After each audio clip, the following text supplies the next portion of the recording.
from Southern California. This is Mindset, mental health news and information. I'm your host, James Curtis. On today's show, this is James. Hi, James. This is Gabrielle Glazer. How are you? Gabrielle, you are an award-winning writer and author, and you have stirred up quite a stir, which, are you used to that by now? Or are you used to causing controversy with your writing?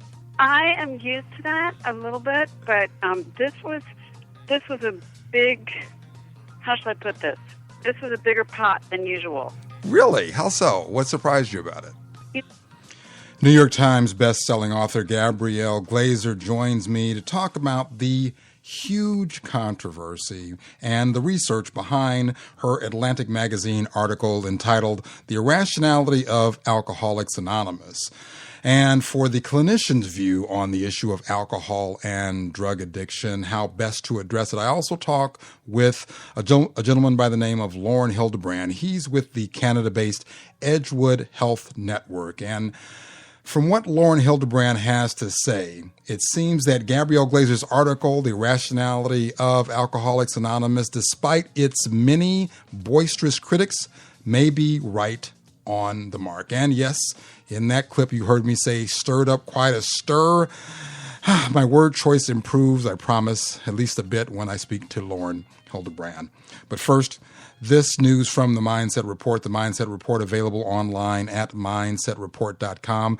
The Mindset Report, your most comprehensive online source for mental health news. Today's Mindset Report, underwritten by Responsibility, a complete guide to bystander intervention by Alan Berkowitz, who is committed to the idea that the solution to social and health justice problems requires that we engage as bystanders. Responsibility available online at lulu.com, Lulu spelled L-U-L-U.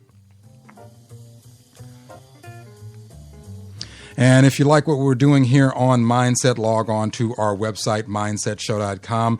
Go to the Support Us tab and shop our affiliate vendors. There you can find everything from electronics to vitamins. Well, maybe not everything, but certainly a lot of stuff. Purchases through our site help support our programming. From Colorado Public Radio, Colorado's chief medical officer says the state should okay the treatment of post-traumatic stress disorder, or PTSD, with medical marijuana. Although the state's Board of Health has rejected multiple requests to add PTSD to the list of conditions approved for treatment by marijuana, the request is now coming with the backing of Colorado's chief medical officer, Dr. Larry Wolk, and along with a panel of physicians assembled to make recommendations about the medical marijuana registry. Colorado now has more than 100,000 people on that registry. From the New York Times Well blog, a study suggests that breathing problems during sleep may be linked to early mental decline and Alzheimer's disease. The study found that treating sleep apnea, a breathing disorder marked by interrupted breathing and snoring, treating apnea with a continuous positive airway pressure machine can significantly delay the onset of cognitive problems. In a group of 2,470 people with the average age of 73, researchers gathered information on the incidence of sleep apnea and the incidence of mild cognitive impairment and Alzheimer's disease. They found that people with disordered breathing during sleep became cognitively impaired about 10 years sooner on average than those without the disorder. For the details on these and other mental health stories, check out the Mindset Report online at mindsetreport.com. Back with today's topic, Alcoholics Anonymous, addiction and abuse, in just a moment.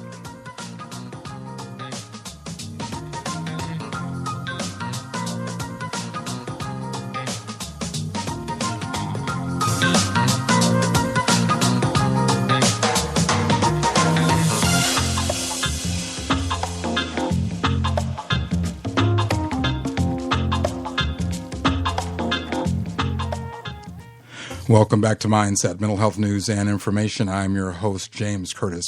When it comes to drug or alcohol addiction, dependency, abuse, heavy drinking, the one-time DUI or drunk driving conviction, or multiple run-ins with the legal system, or even problems at work or in the home, what's the difference between all of those situations?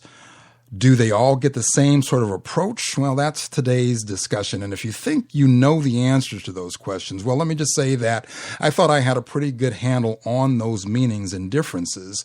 A few careers ago, starting out as a baby prosecutor, I cut my teeth on handling drunk driving convictions and cases, driving under the influence cases. And since starting Mindset last year, I've probably spent well over 100 hours researching mental health issues and interviewing mental health professionals. And even with all of that, well, let's just say that I really, really didn't understand nearly as much as I thought I did. For the clinicians or treatment facility point of view, I spoke with Lauren Hildebrand. He's the executive director for the Canada-based Edgewood Health Network. In addition to being a really nice guy, he gave me a great explanation of what he calls a continuum. That is how we should think about the range of conditions from use to abuse to addiction. We'll hear from him later on in the program. But now let's get back to Gabrielle Glaser and the rather extreme reaction to her article entitled The Irrationality of Alcoholics Anonymous and the answers she found as an investigative journalist. Answers to those questions that I asked myself and I mentioned just a moment ago. I'm accustomed to people writing and saying, AA worked for me, AA worked for a family member, AA, you shouldn't criticize it, don't, you're going to hurt people, you're going to kill people. I did not expect the really vicious personal attacks. And there were some ones on Twitter that Twitter just shut down immediately. Twitter just blocked those folks and they were scary, they were threatening, they were X-rated, and they were awful. All I was doing was saying, look, this is a method that's been around for a long time. We have invested a lot in it as a nation, as a system, as a treatment system, and that may not be fully warranted. And there are other options out there for folks who need it. People took exception to the headline. People took exception to that. People thought I was angry. They assumed that I have a personal vendetta against AA, which I do not. I am a normal drinker. I do not like the sensation of being out of control with substances. And, we're in the middle of a crisis in this country. We have kids who are drinking too much. I know 5 families who have sons who are using heroin. And we need as many answers as we possibly can. That's where I'm coming from. That was surprising to me, particularly coming from a group of people whose principles are about acceptance and kindness and compassion. That really it was a little, how shall I say, it wasn't in keeping with the principles of the group. That's for sure. The article, The Irrationality of Alcoholics Anonymous, it appeared in the April 2015 Atlantic. Why, from the best that you can determine, based on the feedback that you've seen, that you've read, why are AA supporters so upset with this article? Well, I think AA supporters feel extremely grateful and beholden to the way of life that AA is, and it is a way of life, and I'll take anybody who says, oh no, it's just a simple program, it's a spiritual program, that's fine, but, and if you want to see it that way, that's great, but the U.S. government and several, courts, the Ninth Circuit Court of Appeals definitely see otherwise. It is, I believe it's sort of a way of life, and they took issue with my saying that it's not very successful. And they took it as a personal, somehow, as a criticism of their their lifestyle, of something that they believe saved their lives. And my argument is always, actually, you saved your life. You found AA at the right time, or it found you, and you were able to make it work for you, and that's great. But I'm not keeping anybody from it, that's for sure. I mean, one of the big criticisms is, you're keeping people from this life-saving program, and it's gonna, you're gonna hurt someone's life, and you're gonna, there were a lot of emails. There are always a lot of emails about what happens when the next drunk driver who could have been on his way to an AA meeting kills someone? It's going to be your fault. And to me, that's really, wow. That's really, that's pretty far out there. Let's play fill in the blank, if you will. The crux of the problem with AA is what, as far as you're concerned? It's a religious-based program that, while it's helpful to, many, many people, really puts so many others off and makes them feel as if they are failures, puts people off with its religiosity, and again, people say, oh, it's a spiritual program, your higher power can be a doorknob, your higher power can be a coffee pot, your higher power can be Robert Downey Jr., the number of women who've written to me who've said, oh, well, my higher power is, my favorite actor. Well, that does not make a lot of sense to a lot of people. A lot of people want to feel that they have agency over what they put in their mouths. They want to have control over a problem that has gotten out of hand, and they need guidance in concrete steps, concrete tools, things you can do by yourself to retrain your brain to not have this compulsion, this set of behaviors that lead you to drink compulsively. And what I tried to do in the piece, what I set out to do, was show that there are lots of other tools that, and there are, the piece didn't get into this, but there are many, many, many free peer-led groups that you can find online. You can go to meetings in some of the larger cities. You can find support in books, in chat rooms, and it doesn't just have to be this one way that we've had in place since 1939. We've come a really long way since 1939. There are lots of things we did in 1939 that we don't do anymore. And I'm not saying that if the program works for you, you should leave it. What I am saying is that if you've tried the program and it doesn't work for you, or you are considering trying to do something about changing your drinking, and this doesn't on face look like it's going to be a good fit for you, there are so many other options. And that really is one of the salient points that seems to get lost, or seems to have gotten lost in the discussion, the back and forth about your article. Indeed, you talk about the idea in the article that it is working for a number of folks, 10% or whatever the number might is, that abstinence is the thing. That's really the goal. Absolutely no argument there. No, and listen, I know some of those people. I've seen some of those people. What is a choice for me? I fully believe this. What is an absolute choice for me to say, oh no, no, thank you, no more. I'm done. For many people, the 10% on the severe end of the spectrum, it is not a choice. It becomes a biologic function. The brain chemistry has changed. The level of neurotransmitters have been, monkeyed with because of the alcohol. The alcohol, instead of making you feel good, what it's doing is just making you feel less bad. I understand. For those folks, abstinence is the best answer, period. But for the vast majority on the spectrum of alcohol use disorder, there are other ways to look at the problem, other ways to deal with it. Part of the confusion, it seems, is that there is a mixing of apples and oranges. There's not a ready acknowledgement of the idea of the spectrum of the disorder, and that people are at different points along that spectrum and therefore need and find useful and beneficial a different approach. Right, exactly. There is the sense, and this is something that I believe in. AA did not do this.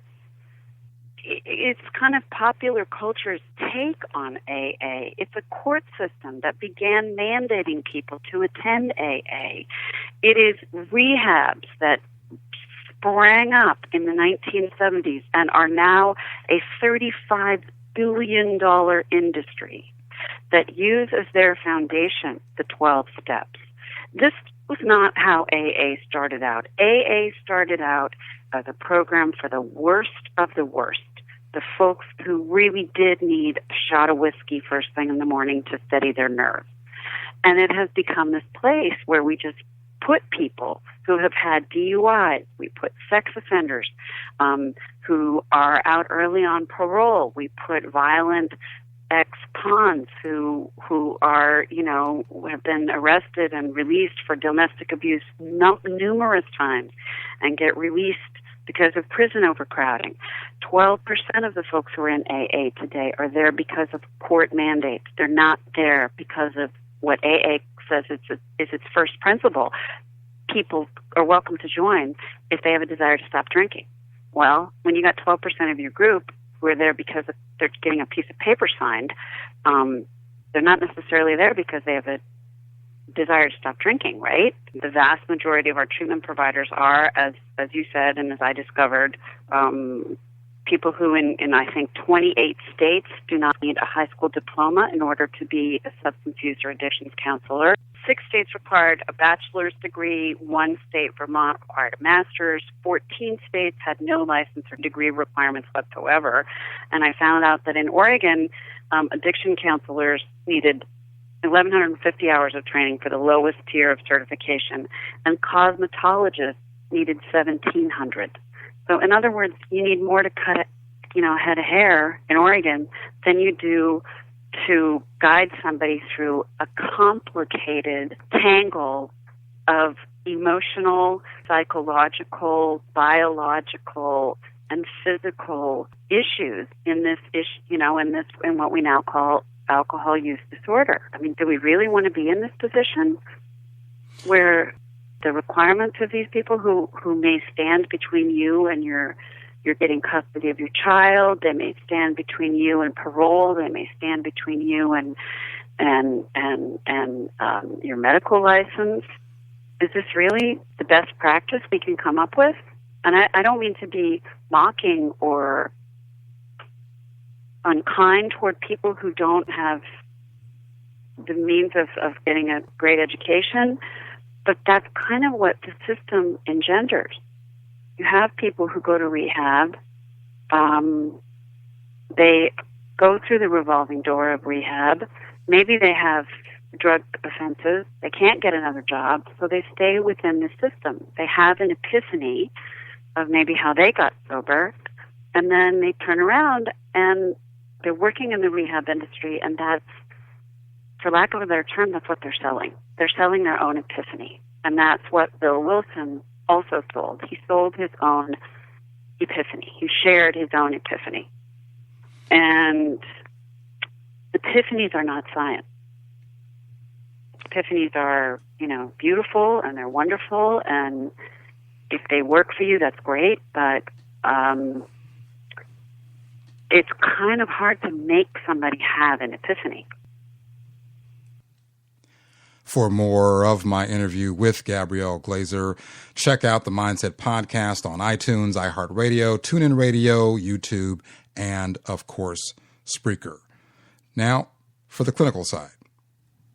This is Lauren Hildebrand. I'm the director of Edgewood and director of EHN, which is the Edgewood Health Network. I've been at Edgewood for about 20 years, out of the 21 years. And I'm not in recovery, but I have certainly taken my time to learn about the various issues that confront our us and our field. Lauren, the article that Gabrielle Glazer authored that appeared in The Atlantic has just stirred up a storm of controversy and discussion around the 12-step program and its benefits versus other types of treatment, an abuser versus someone with the disease of dependence. Is that the most useful way to think about individuals who experience negative effects in their lives as a result of alcohol use? Yeah, I think as a sort of a general way to look at this, I think that's really important to recognize that, because it allows you to understand that there is a continuum of this disorder, starting from those people that might not be able to be classed as a disease of dependent, all the way to the far side that continuum where people absolutely have this disease, and for them it's a very different kettle of fish completely. So I think first of all we need to understand that we have to look at that very carefully. Once you do that, you can start to get an idea that, one size doesn't fit all, that there are various ways of treating people, and then it starts to make sense. Things like, well, should there be a legal system for this, or should there be a medical system? Well, the answer is probably both, depending on the situation. Here's where it really gets confusing.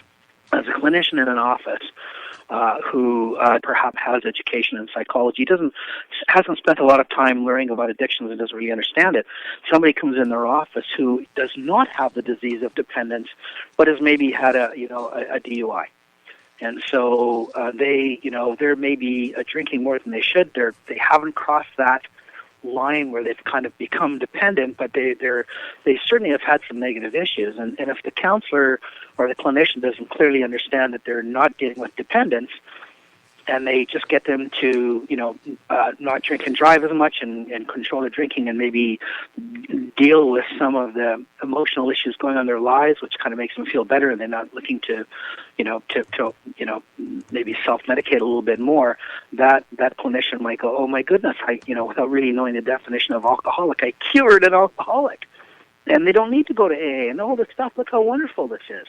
And then a little while later, that person who, doesn't really know whether they're alcoholic or not by themselves, but knows somebody that really is, says, oh, you should go see this clinician because they fixed me. And if I'm bad, holy smokes, you're really bad. But, of course, the other person has a disease of addiction. So they go in and see that clinician and say, hey, you fixed, Billy Bob, and I'd like you to fix me because my life is really in chaos and turmoil. So they work for a number of years, but, of course, this is a person with a disease. It's biologically based now. The psychology part is still there, but the biology is playing a much greater role, and the clinician is not able to fix them. And after having them for 10 years in their program, seeing them once a week for a couple of hours, they finally call me on the phone and say, and I've had this call, what am I doing wrong here? Like, this guy has been with me for 5-10 years, and they're not stopping drinking. And the answer is that's because you don't know what you're doing. You're dealing with a disease of addiction, and this requires a very, very different kind of program than someone that might be in the far end of the other scale that's merely an abuser. That person will need to do a lifelong program. Once their brain changes, like a cucumber going to a pickle, once it changes, it never goes back.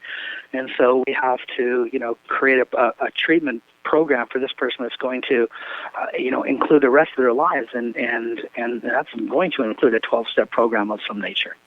And you made me feel pretty good right now, because now I understand that there are even clinicians who get this wrong. Indeed. And, the DSM-5, which is the Diagnostic and Statistical Manual used by all, psychiatrists who are really trying to get a handle on this, went from the DSM-4R revised, and they kind of looked at abuse and disorder, and then they looked at disease, and they said, the two were sort of separate. The new DSM-5 has said, no, we're not going to use that terminology. We're going to use, a range or a continuum of things. So I can tell you that the confusion inside the professionals is fairly high. Now that's about about terminology and about levels of disease and severity of disease and placement.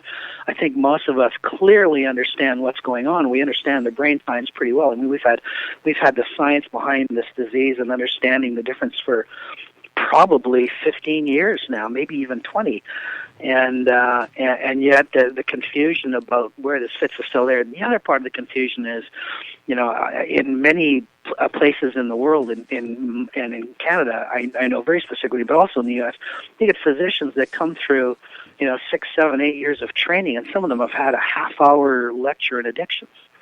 And I got to tell you something. Since almost 1 in 3 people go into a GP's office based on a substance problem, we're not giving these folks the tools they need to do this. So you have those of us that know the science and understand what's going on have a pretty good handle. Even though we're having this argument about what's the terminology for this and what's the appropriate level of care, who's going to pay for it. Now, we'll always have those discussions. Then you've got another whole whack of professionals out there, like many psychologists and doctors who have had absolutely no training and just as professionals, decide they're going to weigh in on something that they clearly don't understand about. So those are the two issues that make this even more confusing. All right, so tell me if I got this right so far. On this continuum, you've got abusers defined as individuals who, say, perhaps gotten the DUI, they've drank and they've had some sort of negative consequence, they've gotten in an accident or worse, and those people are not necessarily addicted to alcohol. On the other end, you have individuals who indeed have what you call the disease of dependence, which means that they are addicted to the use of alcohol, which has a psychological dynamic as well as a biological or neurological component. Indeed. And look at that as a spectrum. So, so look at the far end of the spectrum, you have sort of non-disease-based folks. On the other side of the spectrum, you have disease-based folks with changes in the brain structure and the brain chemistry. And then you have a range in the middle there that are either we don't know or they're moving. Like this is a dynamic disease too, because everybody. By the way, nobody is born an alcoholic. People are born with a genetic predisposition to addiction, but nobody is born an alcoholic. You actually have to put something in your system, either a lot, or a little, depending on how genetically vulnerable you are, to move you into that dependence and disease place. And so it can happen very quickly, or it can happen over 40 years. And so we don't, someone in the middle of their brain moving, we don't quite know where they are. We don't know how to class that. So that's another complication that makes it a little harder to think about this and understand it clearly. So let's talk about what is that, Lauren? I had some weird noise. What are you doing over there? Yeah. What was that noise? So that's people sneaking into my office. I'm in the middle of a treatment day here, and we've got 120 people fighting for their lives, and so trust me, it's a little hectic on your end. It's a little hectic. It's great work, but oh my goodness, it's hectic. Yeah. All right. Well, if you have to jump off, if you have to go deal with something that's certainly more urgent than this conversation, please let me know and we can pick this up at another time. Well, I appreciate that, but I got to tell you something. I think these conversations are, we can change one patient at a time, but how do we get our society to think about this, in a clearer way and understand the complexities? This is as important and maybe more. Well, I can tell you that I certainly didn't have an adequate level of understanding of this dynamic, and it's helping me, and certainly I'm hopeful that'll help anybody who has the opportunity to listen to this broadcast. I want to spend some time on the front end of this spectrum, and that is the individual who's classified as an abuser, who is not in the disease end of the spectrum. They don't have the disease of dependence, but certainly they've had some negative impact in their life. Whether it ended them up in court or not, it's negatively impacted them in some way. Maybe it's cost them a job, or they can't get anywhere on time, or they had a one-off incident, or whatever's going on. Yep. For those individuals, is it accurate to say that the issue of their abuse and the reason why they've been negatively impacted by alcohol is primarily psychological? It's not biological or neurological yet. As a generalization, that would probably be true. But let me just add to that I think one of the quick ways of trying to decide where in that continuum you might place a patient or a client would be probably down to this, is that most people can do something stupid and get a DUI once. But normally what happens in a normal brain is there's a lesson learned and you don't do it anymore. And so I think that one of the ways that you can look at it, so the way you phrase it, if you lose your job, that is such a negative problem. And given that we have a society that generally allows some lenience in labor laws and other things that kind of duties to accommodate and care and all those other legal principles that we have. Generally, if you have repeated negative consequences, that's the way to see this as more of a problem. And I also want to say, because most people are uncomfortable dealing with this, and this is a difficult disease to deal with, by the time something starts to show on a regular basis, I suspect that we've wandered way over the line into dependence, and so I think it's sort of like some of our contracts go and say, well, gee, everybody we refer to you tell us is has a disease of dependence, and why do you do that? Aren't there? I thought you told us that there were people on the other side of that spectrum. How come we're not? How come you're not finding those people? And usually the answer is because once you start to get into trouble, the family dynamic changes, the group dynamic changes, and people cover it up and hide it. So by the time it ends up to be a problem, we're usually well down the continuum. So I think what everybody needs to know, and what's really important, is if there are repeated negative consequences, that's a real issue. In other words, get it, driving, under the influence once, okay, you could just be silly and you need to learn something. Get it twice, that's suspicious. If you've had 3 of these things, you need to get into a treatment center. So I think that the way we look at this is if there are repeated negative consequences, that's when red flags need to go up.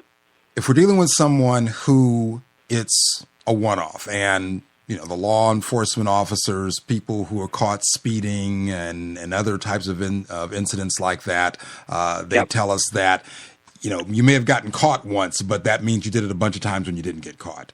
But let's just call it, for sake of this discussion, an abuser who got the first DUI. Perfect. Okay. They learn their lesson. They say, I got to get this in check. This is not good. I can't afford this. I see really bad stuff happening if I continue this. This is not who I am. This was really stupid. So they self-regulate. They curtail their conduct. Is that kind of situation, and maybe even they get a second one because maybe the first one didn't go so bad, but the second one, they might even get themselves into counseling or do something to really nip this in the bud. Is that a situation where we're talking primarily about a psychological dynamic, a mental health dynamic, an environmental dynamic, where there's likely something going on in this individual's life that is contributing to their drinking, but it's not yet to the point of the disease of dependence? That is an absolutely possible scenario, and I think you hit the nail on the head when you talked about the environmental thing. So let's look at an environmental side where someone would see that drinking is a big part of their environment and their culture. So we might swing over to places like in the old days, the military used to think that, hard drinking was a way to bond people together as a team. Probably some truth to that. And so if you were in a military situation where, the accepted thing was to, go out with your bros on in the evening and drink and, be that guy, you could see where after that would happen for a little while, the chances of you, getting in your car and driving because you didn't want to pay for another taxi or a taxi was hard to find, the chances of maybe that happening go up, and it becomes very much a cultural, situational kind of thing. And so that's the kind of person who might do that once and then, get caught, get a DUI, and all of a sudden it reflects badly on them at work, their spouse or their family. You can't drive anymore. You get a 30-day suspension or a 60-day suspension, and then you're quite able to modify your behavior. And so that's now something that you can modify, and if you can modify it without all kinds of psychological stress and problem and wanting to drink all the time, and not, if you're fighting yourself, that's a problem. But if you're able to modify your behavior, that would definitely be either situational, or it could be psychological, or it could be just it's you don't need to do it because it just isn't that big of a deal to you not to do it anymore. Well, that kind of person doesn't need to go to a program where they sit for the rest of their lives and are told and tell themselves every day they can never have another drink again. That makes absolutely no sense at all. And of course, that if that person is told that or accidentally gets into a treatment center that starts to tell them, well, you may never drink again because you have the disease of dependence, at some point they go out and have a hike and they're not dependent. They never have a problem again, and they say, those guys don't know what they're talking about. This is not a disease. They told me I had one. I clearly don't. And I'm a rational human being, and I can see for myself that what they're saying about never having to drink again is total nonsense. And so then they get on their blogs or things, or they write a note, or they say something that says it's all a load of hooey. And of course, that's Hooey was exactly the word I was thinking about. Hooey was exactly what popped into my mind. No, I'm serious. Actually, I was like, he's looking for hooey. Anyway, go ahead. Sorry, that's kind of a Canadianism, isn't it? Well, yeah, my grandmother's native of Halifax, Nova Scotia, so I can claim that. But the flip side of that, of course, is that the harm in that when we misdiagnose and misplace people for treatment, the harm in that is the person that really does need to be absent for the rest of their life, that has the disease of dependence, that is clearly unable to control their lives and particularly their drug use. And those are the folks that need to hear that for them there is a different message, and any good alcoholic or addict or somebody that's dependent is is already struggling with deep psychological as well as biological issues about the need to drink and trying to justify something that's built into them at a basic instinctual level, and so they'll take those kinds of things and twist it around into, well, if they don't have to stop drinking, I don't have to stop drinking. And then we get into the other side of this that makes this even more complicated. Someone that is active in their addiction really makes very bad choices, but then defends those bad choices vehemently, and that's where treatment gets really difficult. And that's where this gets really hard, because someone active in their addiction is really acting irrationally and really trying to justify their irrational behavior in a very strong and often abusive way. So I think that's where this thing can get complicated again. So if we're talking about someone who has a situational drinking negative consequence from that and is able to curb their own behavior, rein themselves in, get control of it, that's one end of the spectrum. Another, and let's call that harm reduction, because I think that's where it makes some sense. Okay, so harm reduction insofar as they're able to take steps to self-regulate or maybe get a little assistance, but certainly they're driving this curtailment and able to regulate, curtail, correct, so that Correct. It does not continue. Correct. All right. So on the other end of the spectrum, you've got someone who has the disease of dependence, who indeed that's not going to work. They're not able to self-regulate, and abstinence for individuals on that end of the spectrum is the goal. But what I'm hearing you say is that they may not be able to get there straight away. There may be some steps in between that need to happen. Correct. And then now we get down to, those things that make a difference. In the States, do you have insurance, and will that insurance cover treatment, and will it actually cover long-term treatment that's effective versus, really short-term treatment that's ineffective? We had a young woman try to come to us, and she was a heroin addict. She was working, wonderful person, had a child, desperately wanted recovery, but if she left for 2 months in treatment, and I think on the hard end of this spectrum of disease, long term is really important. She couldn't leave her daughter. She'd lose her daughter. She'd lose her job, and here's this. And I got to tell you this: she was this wonderful person with just this horrible disease, and she wanted something better, and so. What do you do in a situation like that when clearly the right treatment is not simply going to be given to her because we haven't, gotten that far in society to figure that out yet? Then how can you help her? How can you meet her where she's at? How can you offer her programs that maybe this is going to be a gradual movement, and a gradual movement is all that is, can be reasonably expected because of the situation. And so then we end up, now having said that, anybody with this disease, needs to get directly into treatment and get it sorted out right away. But since that's not a practical goal, we've got to try to figure out ways to engage these people at whatever level we can engage them at the best that's possible, and then keep trying to move them forward into a point of abstinence and then recovery. Do programs like Alcoholics Anonymous with the 12-step approach, are those programs that for folks who are not quite ready psychologically, biologically, circumstantially, like the woman that you described, to be abstinent right now, as much as they may actually want to, Is the 12-step approach with programs that are voluntary something that should complement a treatment facility like yours? My opinion is it absolutely needs to be complementary. I think for a couple of reasons. I think the first reason is when we look at some of the latest techniques like cognitive behavioral therapy, CBT or DBT, didactic behavioral therapy. I mean, there's a number of range of tools that we have, but inside of a treatment center like ours, which incorporates elements of the 12-step program, we find that it does all of those things anyway. And so, a good 12-step treatment program, we have psychiatrists and doctors, so we look at the biological side of this.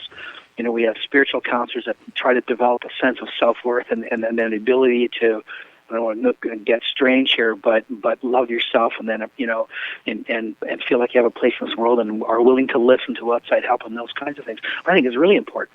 The other side of this is for those people with this, severe cases of this disease, the long run is it's not going away. Like once you change your brain is, you're forever an addict. It's like having diabetes. I mean, it's very similar. It's genetically inspired. You have to do something like maybe smoke or, be overweight or not eat right. Something triggers the diabetes. And once you have it, you've got it for the rest of your life. And you're going to have to do something about it for the rest of your life. And so if you have diabetes, you don't wait for 5 years and say, gee, things have been good. I'm going to go eat, 10 gallons of ice cream and stop taking my insulin. That's a recipe for disaster. And the same thing happens with this disease. So once you have this disease, you must continually make sure that you look after yourself. And given that this is a disease of volition, it always is in the back of your brain trying to twist parts of your brain and the anterior cingulus and the amygdala and raise some of the mid parts of your brain. You have to have a way to kind of keep that disease in check. And the best way to keep it in check is to go to a 12-step meeting and have, and have a sponsored home group and all of those other things so you can start getting feedback, which is you might not be seeing this, but you're starting to act crazy again. When you start acting crazy, the next step after that is your brain's going to trick you into using again. And so we really believe that long-term recovery means long-term engagement in a 12-step program. And the beauty of this thing is they're everywhere and they're free. And there is more from Lauren Hildebrand on the podcast. We'll get that posted in the next couple of days. Some really, really good stuff on the balance of both of those interviews. More about Edgewood from Lauren Hildebrand, more about addiction, the continuum, the spectrum. My thanks to my guest, New York Times best-selling author Gabrielle Glaser. Gabrielle Glaser, her website, GabrielleGlaser.com. Lauren Hildebrand, Executive Director of Edgewood Health Network. Find them online at edgewood.ca or edgewoodhealthnetwork.com. That's it for today's broadcast. Until next week, for Mindset, mental health news and information, I'm your host, James Curtis. Dare to see mental health differently, because understanding why we do what we do helps us all do better. See you next week.